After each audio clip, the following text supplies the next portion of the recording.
Bicatumye nitwa umwana w'Imana, nuko ari umuntu mwiza yitwa Yesu,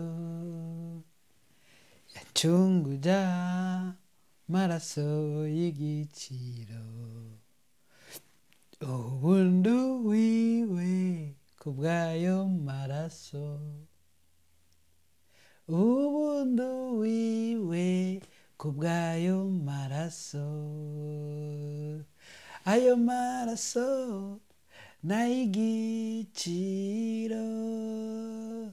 yanyemereye kwitwa umwana w'Imana, ubundu wiwe kubw'ayo maraso.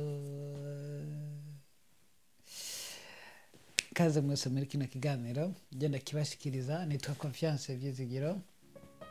Uyu munsi n'umunsi wa Pasika, n'umunsi nishimiye agakiza, n'umunsi nshima uko Imana yakoze ibitangaza ikemera kuza kubana natwe mu isi kugira ngo itwereke urukundo, turonke kwakira umuco wayo, hanyuma akabamba ku musaraba kugira ngo duhabwe kwizera no kumenya, ndetse turonke no kugira ubugingo budashira. Rero ku bwanjye ndashinga intahe ayo maraso ya Kristo ko yankijije, kandi nkaba nitwa mu Kristo ku bw'ayo maraso, kandi nkaba ufise ubugingo. Pasika nibuka ry'izuka rya Yesu, ariko reka dusangire amajambo gatonya mu Baheburayo 2:14. Nuko rero kuko abana bahuje inyama n'amaraso, nawe ubwiwe yahuje ivyo nabo, kugira ngo abone uko apfa, kandi urupfu rwiwe aruhindurisha ubusa uwufise ubushobozi bw'urupfu, niwe wamugwaniza, kandi ngo arokore abajakariye ubwoba bw'urupfu bose iminsi yose y'ukubaho kwabo. Mu gihe c'Adamu hamaze kuba icaha, twaba bavumwe kuzopfa, donc urupfu, kuko Satani yararonse, niwe yarafise ubushobozi ku rupfu, niwe atuma abantu tutaronka ubugingo, kuko igihe amaze kwirema, donc kugerageza kwiringanya n'Imana ngo kugira ngo nawe agire ubwami bwiwe, nico gihe ubwiwe yavumwe urupfu.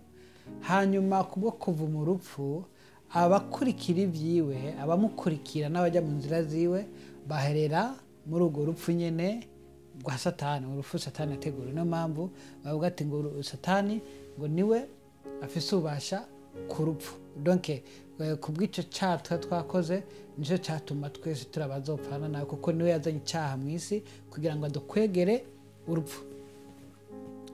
Ariko Yesu yaje, kandi si kuvuga ngo Yesu gusa, tuvuge Imana, kuko hari abantu batandukanye Imana na Yesu, ariko Yesu ni Imana, kandi Yesu ni Imana, ni ubutatu bw'Imana.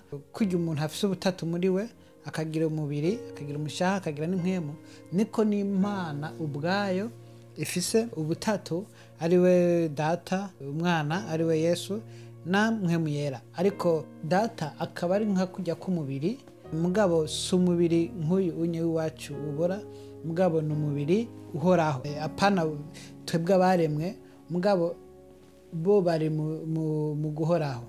Kugira ngo umuntu abitahure gatonya, reka dufate tuvuga ati anye hari tuvuge ibice bibiri, tuvuga ati iki ni igice cyo guhoraho, donc igice kidafise igihe cyo kuzorimbuka, ariho Imana iva, donc iri canke mu bihe bidashira, donc na hantu hatari ibihe, na hantu, kuko ibihe bibaho mu gihe hari itanguriro n'iherezo, mugabo ntabwo bafise ibihe, mugabo ni mu guhora. Niyo mpamvu tubita uhoraho, kuko ntibafise ibihe, ntibafise itanguriro, ntibafise iherezo. Niyo mpamvu tuvuga ati ni uhoraho, Alpha na Omega, kuko nibo bashyizeho itanguriro kandi niba bazoshiraho n'iherezo. Niyo mpamvu ati ngo ndi itanguriro kandi ndi iherezo, ngo uko narindi ngo niko nkiri kandi niko nzohora, donc ntahinduka, donc nuhoraho, ntahindurwa n'ibihe, ntahindurwa nibiba, nka kujya kwato bw'abantu. Rero tuvuge aha ni igice cyo guhoraho barema hano, aha rero niho hibihe, hano twebwe isi yacu iri, abantu, abamarayika, satani, byose byaremwe byose hano, mugabo mugoraho hano.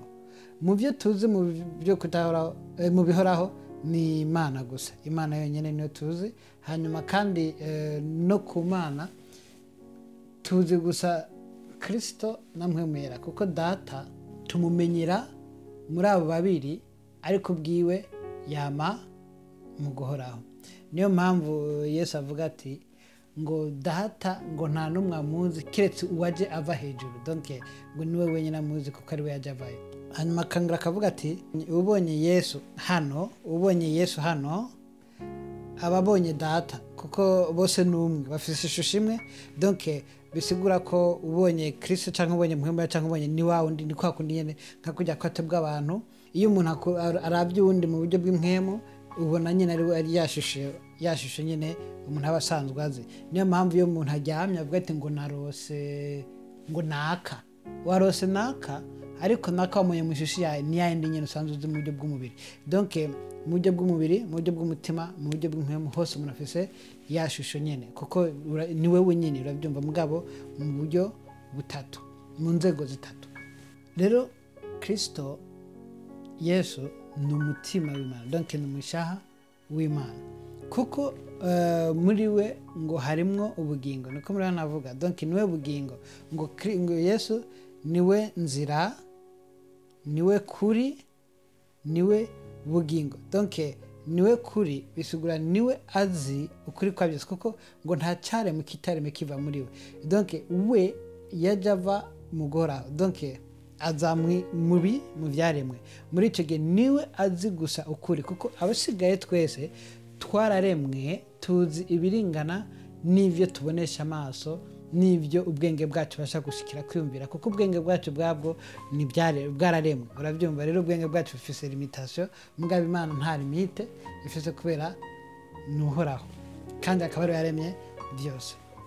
Ngo nuko rero kuko abana bahuje inyama n'amaraso, kuko twebwe abantu twambaye umubiri muri nose, nawe ubwiwe yahuje ibyo nabo. Donc yavutse yambara umubiri nk'uwacu kugira ngo tube abasa nawe, donc ase natwe, kugira ngo abone uko apfa, kandi urupfu rwiwe aruhindurisha ubusa ufise ubushobozi bw'urupfu, kuko watakoze icyaha, kuko yari Imana kandi yari afise ubushobozi bwose, niwe yari afise gutsinda Satani. Muga kugira ngo twebwe turonke gutsindanishirizwa nawe, nuko yabasha kuba mu mubiri ubwacu, agapresenta abantu kugira ngo abe umwami wacu, kugira ngo aduserukire, kugira ngo atugwanirire.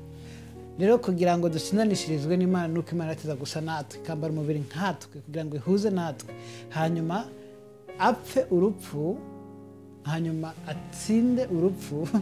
Donc kugira ngo abone uko apfa, kandi urupfu rwiwe aruhindurisha ubusa ufise ubushobozi bw'urupfu, niwe wamugwaniza, kandi ngo arokore abajakariye ubwoba bw'urupfu bose iminsi yo kuba kwabo, kuko twareba abapfi bidashira, mugabo kubwa Kristo no bwo gutagwa nawe niho twaronse gutsindanishirizwa. Muri Luka 10:19 ngo hemba hayo ubasha bwo gukandagira inzoka na sikoropiyo, nubwo kunesha ubushobozi bwa mwansi bwose, kandi nta kintu kizogira icyo kibagira na gatoya. Ariko ntimunezererwe nuko izo mpwemu zibumvira, yamara munezererwe nuko amazina yanyu yanditswe mu ijuru. Umugambi nyamukuru ni ukugira ngo aronke kutuvana mu isi no kutujyana mu ijuru. Donc kuko Satani yarazwe isi, kandi isi nayo nyine amaze kuvumwa urupfu. Muri icyo gihe kuko isi izoranduka, kuko isi itazobaho ukundi, kandi ibyaremwe byose bizovanwaho, hanyuma haze bisha. Niyo mpamvu Kristo ateza kuza kugira ngo aducungure, ashobore kutujyabutsa no kudushikana handi atazosambuka, atazotituka, kandi atazopfa mu bihe bihora, kugira ngo turonke ubugingo muri twebwe. Rero kugira ngo turonke ubugingo muri twebwe, nuko twategereza guhabwa ingabire za Kristo, donc impwemu yo kutuzura nk'uko navuze mu ijambo riherutse, kugira ngo tubashe kuzozuka natwe no kujya muri uko guhoraho aribwo bugingo budashira. Mu Bifilipi igice cya 2:6 ngo uwo naho yarasanganye ishusho y'Imana ntiyiyumvire yuko kuringanira n'Imana ari ikintu cyo kumirako, ariko yisiga ubusa, yaba ishusho y'umugorano, acika ubusa n'abantu, kandi abonetse afise ishusho nk'iy'umuntu, yicisha bugufi, araganduka no gushitsa ku rupfu, kandi urupfu rwo ku musaraba.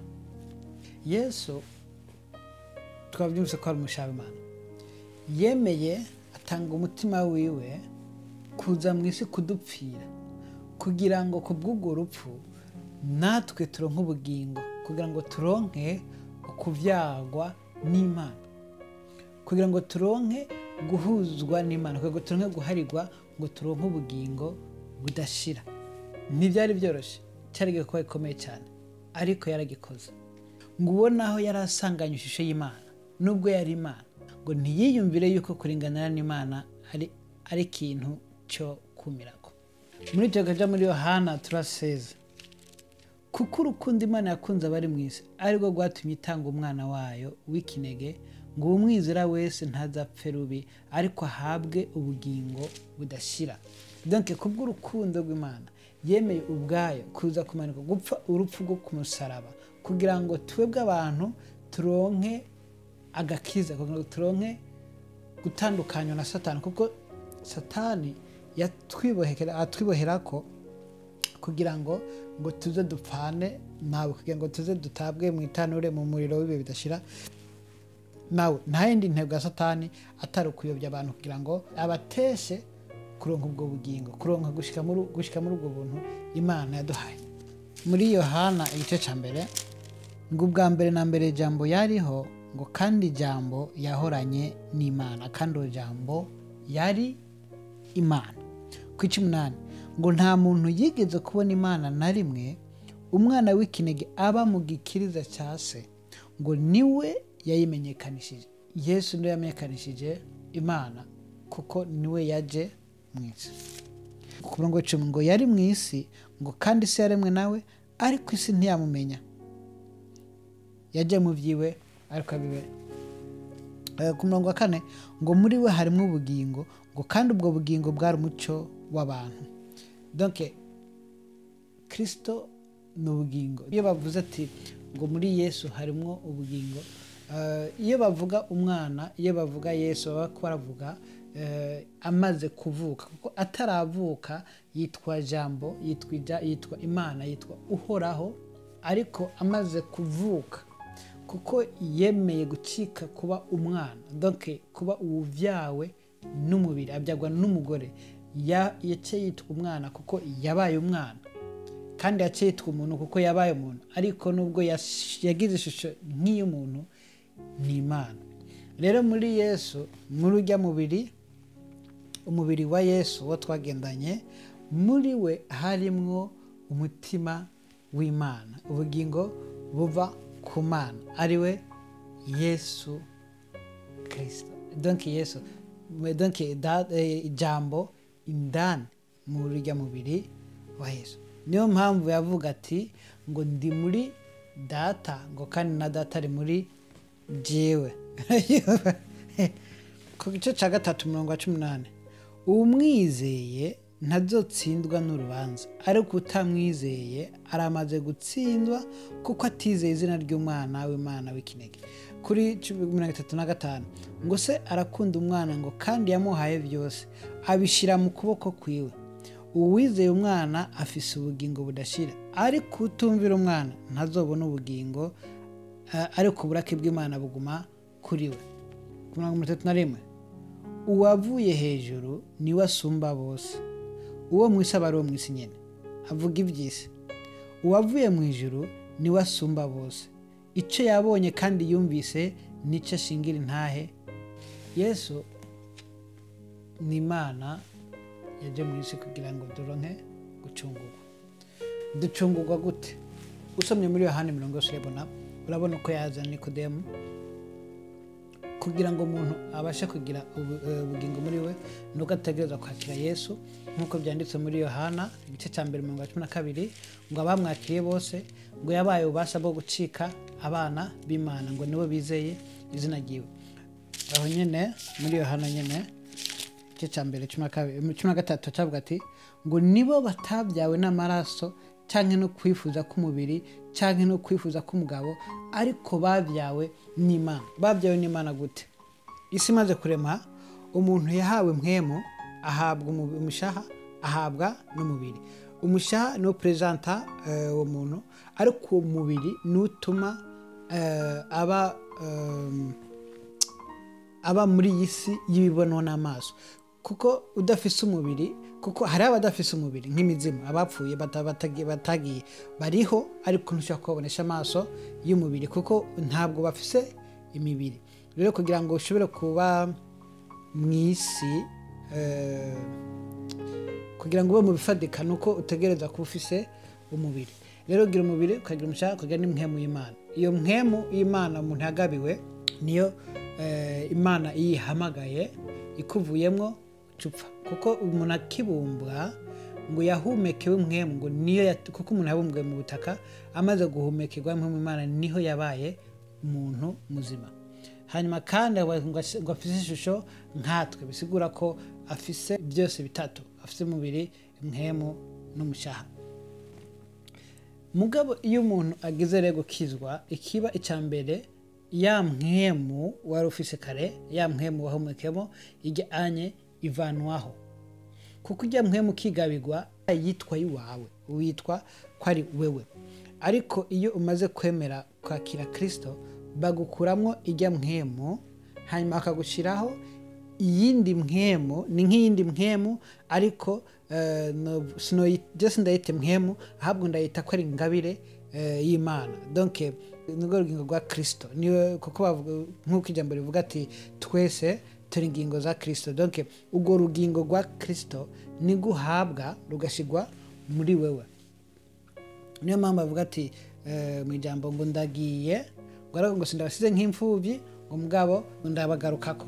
Donc ubwo bugingo bushigwa muri wewe, hanyuma ubwo bugingo bugakoreshwa na mpwemu yera. Ku buryo iyo wankanye na mpwemu urugingo rusa n'urupfuye, ucufodoka rugahera. Niyo mpamvu umuntu ategereza gusenga ateza kuguma imbere y'Imana, ateza kuguma yuzuzwa kugira ngo iyi mpwemu ayingabire ishishikare yaguka, ishishikare kura. Niko gukura k'umuntu mu buryo bw'impwemu mu bamaze gukizwa. Ariko uyu mubiri niyo mpamvu mu Baroma havuga ati ngo mutange imibiri yanyu ibi bimaze by'Imana bigoretse. Donc bisigura gute? Mukore nk'uko Yesu abikoze. Donc Yesu umubiri ntabwo yawurekuye ngo muganze, niyo mpamvu atashoboye kubwa mu cana kimwe.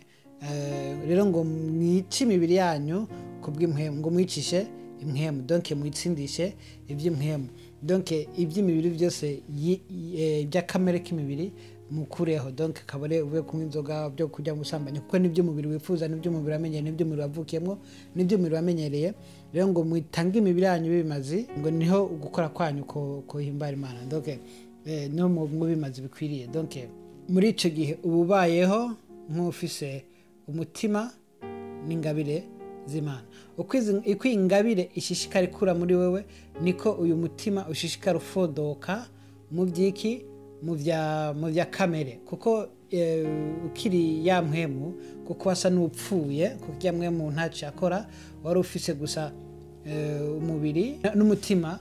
Umubiri ukigisha cyane umutima ukugeza aho umutima n'umubiri bitangura kugira ishusho imwe, bigatuma umutima ushigikira umubiri kujya mu bihimbaro by'isi. Niyo mpamvu rero muteza gukomera mu ijambo kugira ngo abashe guhinduka mu mutima. Donc akomezwe mu mutima. Niyo mpamvu iyo umuntu akijijwe ntabwo aca duga mu ijuru rimwe na rimwe, ariko Imana iramushira mu isi mu bigero bitandukanye kugira ngo yige ingabire ishobore gukomera, kugira ngo umutima utegurwe. Kuko icyo uzojana mu ijuru si uyu mubiri, uyu mubiri uzopfa. Niyo mpamvu iby'umubiri n'iby'isi bikwiye kuva mu muntu, kuko mu guhora hariho umuco waho n'uwundi cyo kimwe n'umuco w'isi. Donc mu isi umuco waho ni wo kurya, ni wo kunywa, ni wo kuruha no kuruhuka, ni wo bijya byose by'isi. Mugabo umuco wo mu guhoraho ntabwo ari cyo kimwe. Niyo mpamvu murashaka gukomera mu ngabire z'Imana kugira ngo umutima uyige kuba mu mategeko, donc mu byagezwe by'Imana, kugira ngo bashe gukomera agira ishusho y'Imana. Niyo mpamvu bavuga ati ngo abarongorwa na mpwemu w'Imana nibo bana b'Imana, ngo kuko urumva muri icyo gihe ukora iby'ubumana. Niyo mpamvu kandi Imana yongera ikavuga ati ntimukishushanye n'iby'isi, ntimwishushanye n'icyo mutari. Donc imaze gukizwa ntabwo ubukiri uw'isi, ntubukiri uwabyawe n'amaraso, nk'uko muri Yohana igice cya mbere ku 13 bavuga, si uwabyawe n'amaraso, si uwabyawe n'inyama, si uwabyawe no kwifuza, ariko ahubwo n'uwabyawe n'Imana muri ya mpemu, ahandi muri ya ngabire ya Kristo. Ni ingabire ya Kristo. Rero mu gukomera ko mu mutima ni kushika aho Imana yifuza kugera, hanyuma ugashobora kubana nayo. Hari ijambo twasomye ngaha mu kanya, cyangwa ijambo avuga ati ngo ngiye kubategura hanyu, ngo mena ko adatara amazu menshi, ngo ngiye kubategura hanyu kugira ngo hanzoba namwe ariho muzoba. Iyo avuga ati inzu cyambere ni kubwa none ku bisi n'uyu mubiri, inyama n'amaraso. Mugabo mu mpemu muri kwagoraho rero niyo umuntu ategeza gutegurirwa inzu azoshika, kuko niyo mibiri mishya tuzokwambikwa, imibiri itabora. Niyo bavuga ati ngo igihe cyo gupfa ngo tuzozukira mu mibiri mishya, niyo nzu nsha. Donc umubiri utabora, umubiri uhoraho. Niyo mpamvu bavuga ati ntimwishushanye niyo mibiri ibora, ariko ahubwo mwiteho iby'Imana, hanyuma mwizere, murindire, mushike mu bugingo budashira. Niyo mpamvu bagaruka ijambo rivuga ati hahigwa uwihangana kugeza kwezo, ko niba umaze gukizwa nibyo bisigura ati ngo wamaze gushika muri wa mubiri utabora. Oya, uracyari mu mubiri ubora. Mugabo Imana yavuga ati uwihangana gushika ku iherezo, ubona wazoshika mu bugingo, nazoshika kuri wa mubiri utabora. Kuko iyo ubandanije ugendera mu by'isi urafodoka, ukica kagakiza, ugasubira inyuma. Muri icyo gihe nshaka gushika ku ijambo cyako turigana, ijambo rya Pasika rivuga ko Imana yaje mu isi kugira ngo apfe muri urwo rupfu rwiwe turonkeremwo amaraso ye, kuko ubugingo bw'amaraso, ngo turonke amaraso yiwe, ayo ku bw'ayo maraso turonke agakiza, hanyuma kano gakiza kadushikana kuzoba mu bugingo bw'ibihe bidashira. Nuko ku bwa jewe nshima Imana cyane ku bw'agakiza, nshima ko nakijijwe, nshima ndetse ko nshishikara mbandanya muri urwo rugendo, nkashima kandi ko Imana ibinshoboza, nkashima kubw'ubwo rukundo rw'Imana yadukunze ikemera igatanga umwana wayo kugira ngo twebwe abo taco twari turi, abari abo gupfa, abari abo kuranduka no guhera, tukaronka ubwo bugingo. Hanyuma kubw'impanuro ndavuga ati hari ijambo ribivuga nyine ubwaryo muri Matayo 16:25, ngo kuko ugomba gukiza ubugingo bwiwe azobubura, ariko uzoheba ubugingo bwiwe ku bwanje azoburonka. Kandi umuntu byomumarira iki kunguka ibyo mu isi byose niyakwa ubugingo bwiwe kwiciro? Cyangwa umuntu yotanga iki ngo acungurwe ubugingo bwiwe?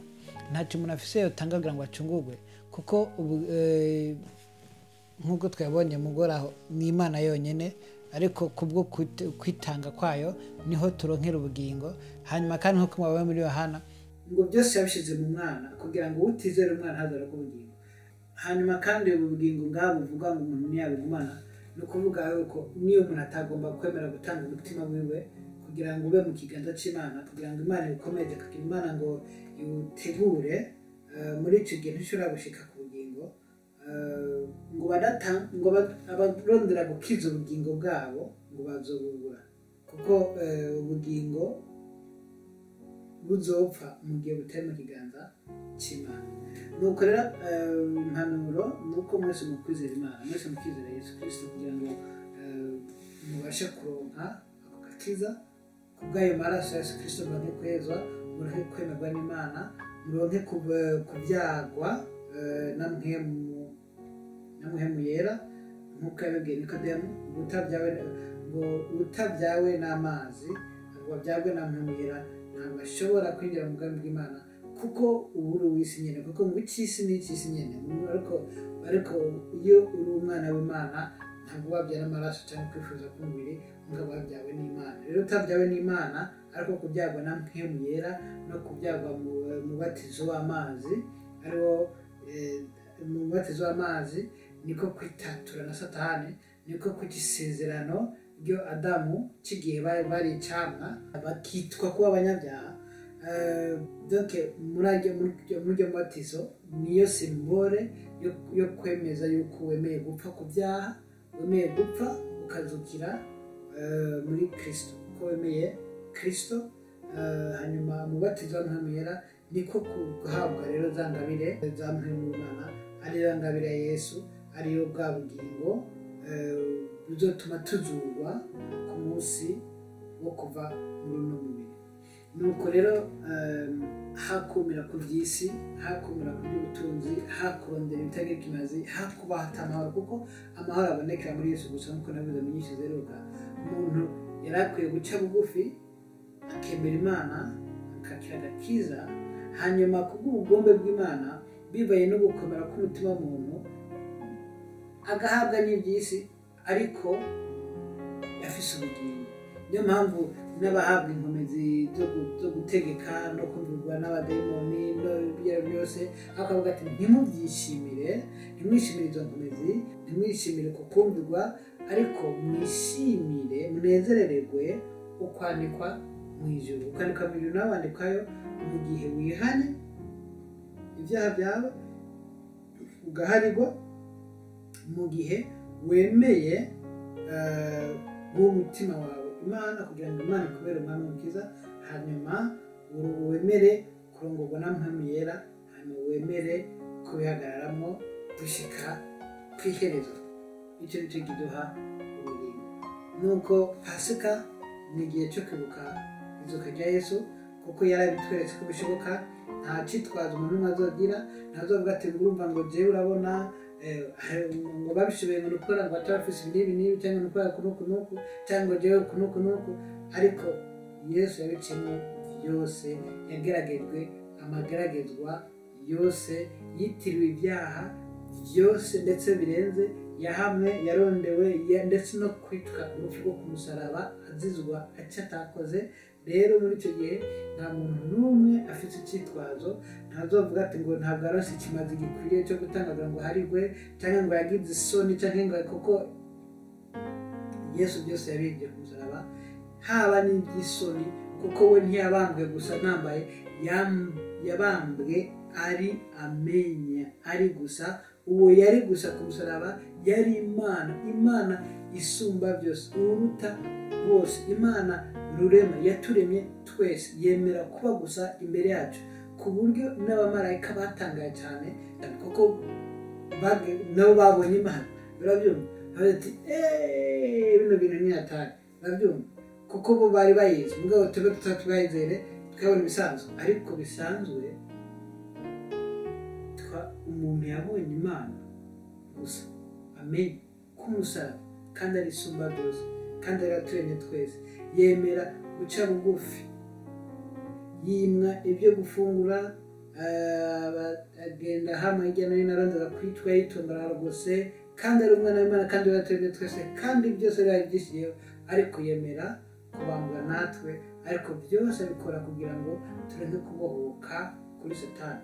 Muri icyo gihe kubw'ubwo rukundo nta muntu n'umwe azireguza, kuko nta muntu n'umwe azireguza. Ntazavuga ati ngo nagize isoni, ntazavuga ati jewe nabambwa ku musaraba ndi gusa menya kandi ndi Imana, nari mfise ubushobozi bwo kutatura byose gusa nkabirimbura bigahera nkarema bishasha, ariko siko nabikoze.